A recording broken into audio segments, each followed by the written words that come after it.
911, what's your emergency? Oh, yeah, we have a school shooting. In the most dire emergencies, calling 911 can be a dangerous decision.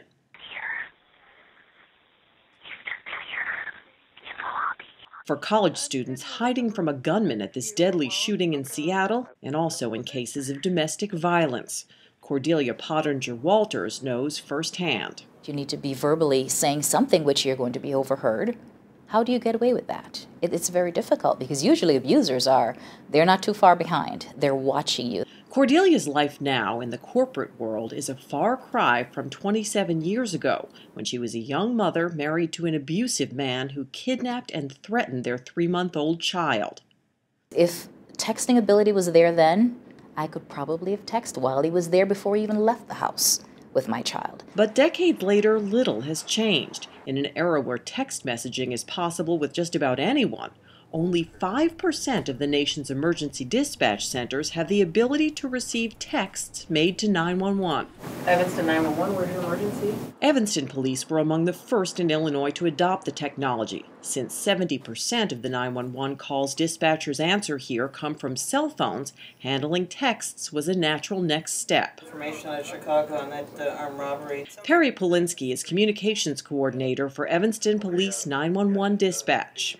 I think a lot of people just assume that the capability is there, but again, if you're in an area of the state or the country that has not provisioned for text 911 service, you can't use it. In places where text 911 service does not exist, emergency texters get this bounce-back message instructing them to call 911 instead.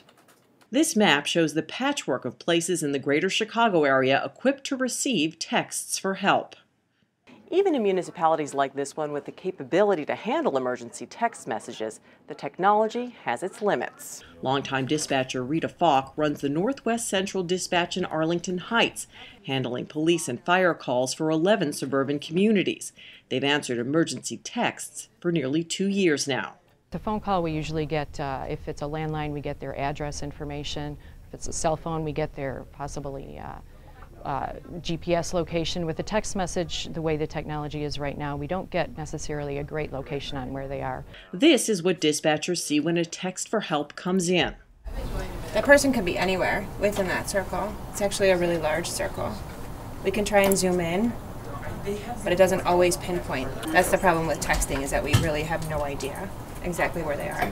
Texters need to provide detailed location information, and there are other drawbacks. Dispatchers who are trained to gather information from tone of voice and background noise have less information to go on.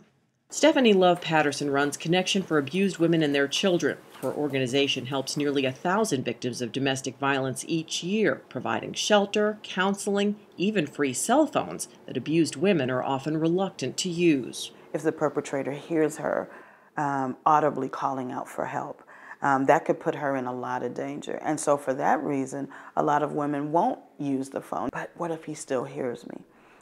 Is a terrifying thought for them. So being able to have a phone, a free phone that we give them, and text the number, text 911 and reach out for help would be such an improvement. Because if I didn't have the chance to reach out for help, I don't know where I would have been right now. Survivors and advocates for victims of domestic violence are pushing for nationwide adoption of texting 911 in hopes this silent cry for help can save lives. 500 is clear. 500, 10-4. For In the Loop, I'm Barbara Pinto.